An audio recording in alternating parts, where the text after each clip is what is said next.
Thank you, Dr. Vieira, and the rest of the faculty for giving me the honor of speaking here before you all today. It feels like just last week that I hopped onto Adobe for my very first Wilson Hill class ever, the Great Conversation 1 with our very own Dr. Bailey here. Yet, here we are, and I now have the privilege of addressing my fellow graduates, some of whom were even in that very first class with me. I would like to begin with a summary of Leaf by Niggle, a short story by J.R.R. Tolkien. Tolkien will already be dear to many of you, and this short story is some of his best work, in my opinion.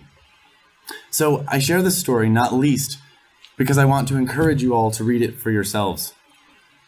But I also share the story because I hope to draw some comparisons between it and our own graduation. Tolkien tells the story of an old painter named Niggle, who needs to go on a long journey. Niggle's life work is an enormous painting of a tree and the landscape beyond it. Niggle works tirelessly to complete this painting, but his conscience is constantly drawing him away to aid his bothersome neighbors. Thus, when it comes time for him to make his journey, the painting still sits unfinished in his shed. At the end of Niggle's journey, however, he is astonished to see that when he arrives, there stands the beautiful countryside which he painted, and at the very forefront, there stands his tree. In Tolkien's words, the tree was finished, though not finished with. Finished, though not finished with. Remember that phrase. We'll return to it. Now, as you may have already guessed, Niggle's efforts to paint his tree represent his life, and his journey represents his death. Spoiler alert. Some of you may interpret this as yet another similarity between our graduation and Niggle, but I'm here to tell you it's not. Your high school education may have felt for the last 4 years like it was your entire life, but it was not at all. You have not yet painted your tree. The paint has only just been squeezed onto your palettes. So don't take this too seriously. Your life is not yet over, and indeed it has hardly begun. But despite this difference, our high school education does share notable characteristics with Niggle's tree. Like Niggle's tree, our high school education is now finished, and for that we have many people to thank. Above all, we give thanks to the God of knowledge, wisdom, and love, who has given us the faculties and the opportunities to grow and to learn. We cannot begin to imagine the depths of God's grace, which he has been lavishing on us, even in the midst of our panic over the latest TGC paper or math test. But God uses human means to accomplish his ends, so we also thank our parents, who have spent countless hours, thousands of dollars, and boundless energy for the nourishment of our bodies and souls. You all have laid yourselves down as sacrifices in imitation of Christ. You have taught us as we sat in our houses, as we laid down, as we walked by the way, as we woke in the morning, always training us up in the way we should go, that we might never depart from it. We thank the Wilson Hill staff, who have enabled our schemes to share classes with friends, who have advised us in taking next steps, and who have performed tasks we didn't even know needed performing. I thank you, my fellow students, for joining me on this journey, for being my companions. You all have been a blessing to me, to one another, and to our teachers. You have encouraged one another towards stronger arguments, godlier behavior, and more excellent work. It has been an honor and a joy learning alongside you all.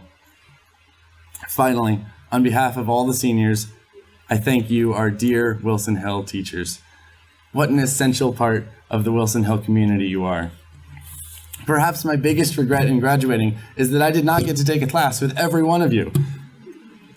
Wilson Hill employs so many brilliant, enthusiastic, loving, and godly teachers, and I can't begin to thank you all enough.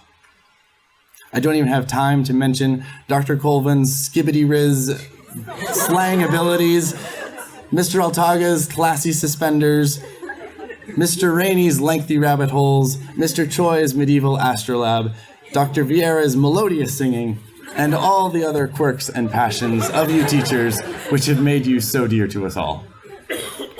You all have led us as we romped through the meadows of literary devices, ridden the currents of human history, balanced precariously on the cliffs of chemical equations, navigated the bog of rhetorical fallacies, traversed the peaks and the valleys of quadratic functions, plumbed the depths of philosophy, explored the forest of gerunds and participles, and encamped around the oasis of the unit circle. You have taught us Kepler's laws of planetary motion in one class, and in the very next class have taught us and led us through the geocentric spheres of Dante's Paradiso. You, dear teachers of Wilson Hill, have opened our eyes to recognize, appreciate, and relish in God, in all of his gifts, in every subject and aspect of life. Thank you all so very, very much.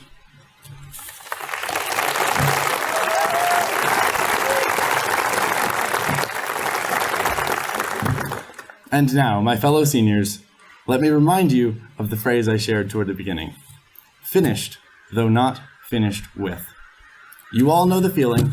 You submit the essay, you click submit, and you are finished. Phew. But you could always have edited one more word. You could have always added one more idea. The essay was never finished with. Likewise with our education.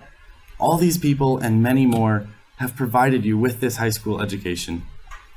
This period of education is now finished, but God is not finished with it, and neither should you be. The lessons you have learned in high school will remain with you for the rest of your life and beyond. Plato is not finished with you. Augustine is not finished with you, nor are Anselm, Luther, Bach, Michelangelo, Newton, Pascal, and all the other thinkers you have invited into your lives. They are not finished with you, and you are not finished with them. God will continue to use these thinkers to affect you and everyone you interact with for the rest of your lives. God is not finished with your high school education, so do not let yourselves be finished with it either. Don't simply take your diploma and check the box. Whether you are off to college, starting a career, taking a gap year, your education must and will continue.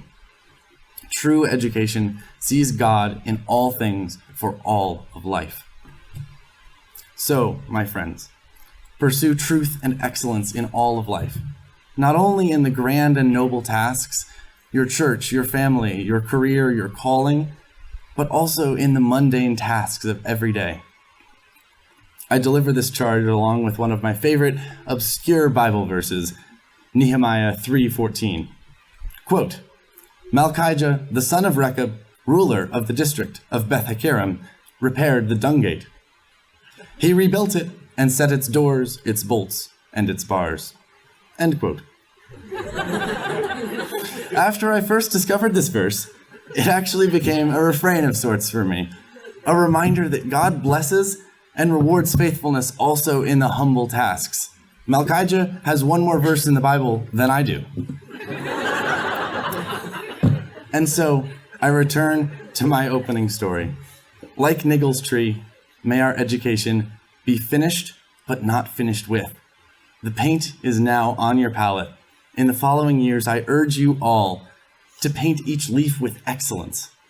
May you speak with eloquence, clothe yourselves with honor, work as if your life depended on it, and rest just as hard, knowing that your life is in fact not in your own hands, but in the pierced hands of Christ, who is our ultimate Sabbath rest.